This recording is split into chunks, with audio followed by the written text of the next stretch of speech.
सावन का शाप, अंजलि की अग्नि परीक्षा।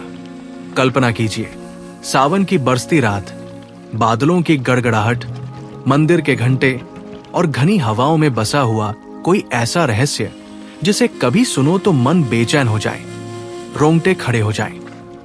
हर साल सावन आता है और हजारों शिव भक्तों के जीवन में कोई न कोई चमत्कार करता है। लेकिन क्या आप जानते हैं, एक ऐसी रात भी आई थी जब एक बालिका के हृदय की पुकार और बलिदान ने खुद भोलेनाथ को अमर करुणा में पिघला दिया था। आज की कहानी है उस रात की, जब पूरी एक भूल भुलैया में खोई दुनिया की तकदीर बदलने वाली थी। अगर आपने शुरुआत सुन ली, वादा है आखिर तक आपके कदम, आपकी सांस, आपकी आत्मा इस कथा के हर मोड़ पर बंधी रहेगी। बहुत प्राचीन समय की बात है। गंगा किनारे बसा हुआ शिवपुर गांव सावन की बारिश के बावजूद भयंकर संकट से जूझ रहा था। गांव में अकाल पड़ चुका था, कुएं सूख गए, खेत बंजर हो गए, पशु करहाने लगे और गांव वालों की आंखों से आशा का दीपक बुझता जा रहा था। एक पुराना मंदिर था गांव के बीच, जहां वर्षों से शिवरात्रि का महाउत्सव होता आया था। मगर इस साल भक्तों में मायूसी, मंदिर में वीरानी और गांव के सबसे अमीर जमींदार रघुनंदन की हवेली में भी सिर्फ तन्हाई थी। इस गांव में थी एक 12 साल की लड़की अंजलि। पिता नहीं, मां भी महीनों से बीमार थी। दिन भर मेहनत मजदूरी करके घर चलाना और रात को मां के लिए आजू बाजू के मंदिरों में दिया जलाने जाना, बस यही उसकी जिंदगी थी। लोगों ने उसे देख देख कर ताने मारे, कभी तरस भी खाई, पर उसकी आंखों में बस एक ही चमक थी, शिव सब देख रहे हैं। सावन की शिवरात्रि नजदीक आते ही गांव वालों ने मंदिर में बड़ा अनुष्ठान करने की योजना बनाई। लेकिन रघुनंदन ने घोषणा कर दी, जब तक गांव भर में बर्फ सा शुद्ध पानी नहीं, शिवलिंग पर अभिषेक नहीं होगा। मेरे कुएं से अमृत जल सिर्फ तब निकलेगा जब कोई मेरी पुरखों की हवेली की 1000 सीढ़ियां एक ही रात में बिना रुके ज्योति लेकर चढ़ जाएगा। सबने चुपचाप आंखें झुका ली। 1000 सीढ़ियां, सावन की रात, कौन सा मनुष्य है जो बिना थके ये कर सके? अंजलि ने मां को देखा और चुपचाप ठान लिया, जो खुद को अभागा माने वो कब सौभाग्य पा सकता है।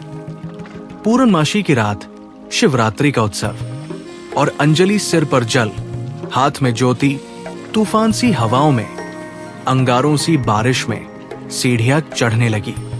गांव के लोग हवेली के आसपास जमा थे। सब में भय था, कहीं ये बालिका मर न जाए, कहीं उसकी ज्योति बुझ न जाए। लेकिन अंजलि की कसम थी, अगर मेरी मां ठीक नहीं हो पाई, अगर गांव का मंदिर फिर सूना रहा, तो इस जीवन को सौंप दूं, चलूंगी तब तक जब तक सांस बाकी है और दीप जले।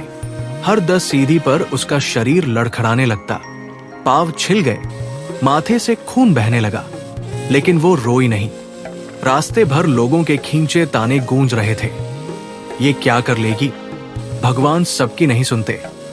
अंजलि की आंखों में उस क्षण बस एक ही आवाज थी, हे महादेव, क्या तू सिर्फ अमीरों राजाओं का है? गरीब की पुकार कभी सुनता नहीं क्या? बारिश बढ़ती जा रही थी, पानी की धारें उसके पैरों में तीर सी चुभ रही थी।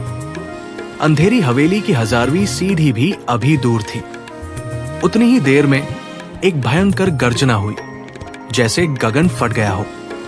एक पल को सब कुछ थम गया। अंजलि को महसूस हुआ, मंदिर का घंटा गूंजा, एक अलग जन की स्मृति सी।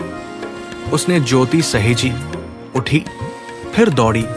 मां का चेहरा आंखों के सामने, शिव का नाम होठों पर।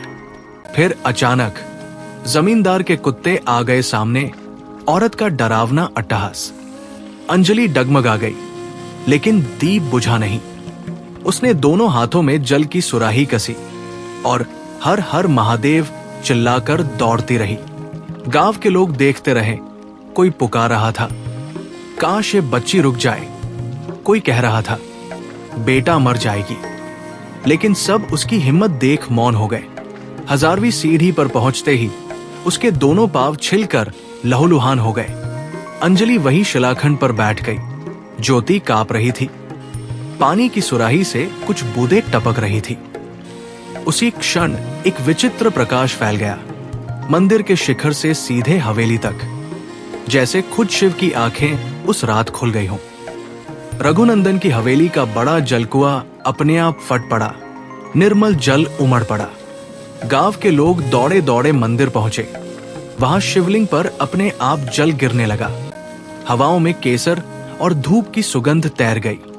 फिर जो हुआ उसने सैकड़ों वर्षों की धारणा बदल दी। अंजलि बेसुध गिर गई थी। लोगों ने उसकी नब्ज देखी, धीमी थी, लेकिन उसकी बाहों पर किसी ने त्रिशूल का हल्का निशान देखा, जिसके आसपास वो बूंद जो शिवलिंग पर गिरी थी चमकती रही। उधर मां के गले में जान लौट आई। गांव के बच्चे हंसने गाने लगे। जमींदार के मन में पहली बार पछतावे की आंच आई। रात भर गांव का हर घर मंदिर आया। कोई निर्जल, कोई निर्धन, कोई दुखी, कोई अभागा। सबने शिवलिंग पर एक बूंद आंसू, एक मुट्ठी विश्वास और एक दिल की पुकार चढ़ाई।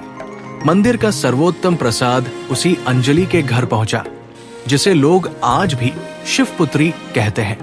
फिर किसी ने शिव से नहीं पूछा, तू कहाँ है? लोग खुद में हर कष्ट, हर प्यार, हर हिम्मत में महादेव के स्वरूप को पहचानने लगे। मंदिर का दीप सालों साल नहीं बुझा। गांव वालों का कहना है, आज भी सावन की रात कोई बच्चा वहां जाए, हर हर महादेव कहें, तो एक हल्का सा दिव्य प्रकाश झलक उठता है। शायद अंजलि की ज्योति, महाकाल की कृपा और मानवता का आखिरी वरदान। अगर इस कहानी की आभा ने आपके तनमन को कुछ देर झंकृत किया, आंखें नम या मुस्कान दे गई हो, तो दिल से इस वीडियो को लाइक करें, अपने भाव और अनुभव कमेंट्स में लिखें और हमारे चैनल को सब्सक्राइब करें, ताकि अगली बार जब कभी सावन या शिव की कोई अनसुनी विस्मयकारी कथा लेकर लौटूं, आप सबसे पहले सुन सकें। हर हर महादेव।